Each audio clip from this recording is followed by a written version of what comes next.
وہ کتنی دیر سے آئینے کے سامنے کھڑی خود کو سنوار رہی تھی۔ فنکشن میں وقت پر پہنچنا ضروری تھا، اس لیے میرے غصے کی انتہا نہ رہی۔ کیا وحشت ہے! آخر تم عورتوں کو سب سے منفرد نظر آنے کا جنون کیوں ہے؟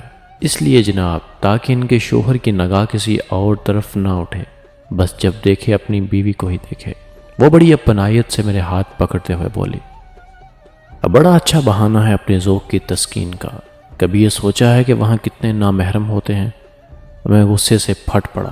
تم میرے لیے نہیں، دوسروں کے لیے خود کو سجاتی ہو، بس یہی مجھ سے غلطی ہو گئی۔ میں سوچے سمجھے بغیر بول گیا۔ اس کی انا پر کاری ضرب لگی، وہ ٹوٹ کر کرچی کرچی ہو گئی۔ آئینے میں خود کو غور سے دیکھا، واش روم گئی اور منہ دھو کر باہر نکل آئی۔ چلیے دیر ہو رہی ہے، چادر لپیٹتے ہوئے کہہ کے مجھ سے آگے آگے چلنے لگی۔ فنکشن سے واپسی پر کافی دیر ہو گئی۔ میرا موڈ خراب تھا، اس لیے سیدھا کمرے میں چلا گیا۔ رات کی پچھلی پہر پیاس کی شدت سے آنکھ کھل گئی۔ پانی پینے کے لیے اٹھا تو اس پر نظر پڑی، شاید کچھ لکھتے لکھتے سو گئی تھی۔ میں نے آہستہ سے ڈائری اٹھائی اور لکھا تھا، مرد کا بھروسہ جیتنا بہت مشکل ہے، اپنے آپ کو بڑی اذیتوں سے گزارنا پڑتا ہے، پھر بھی پتہ نہیں چلتا کب کہاں غلطی ہو جاتی ہے۔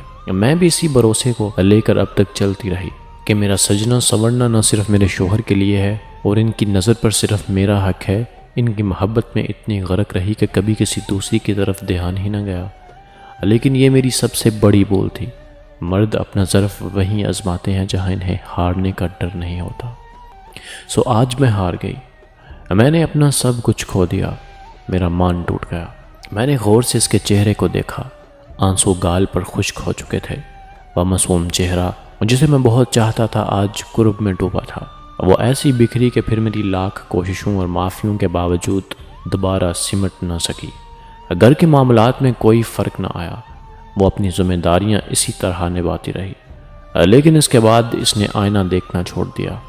یاد رکھیں، آپ کا تحمل اور حکمت امیز گفتگو آپ کو کربناک صورتحال سے بچانے میں اہم کردار ادا کر سکتی ہے۔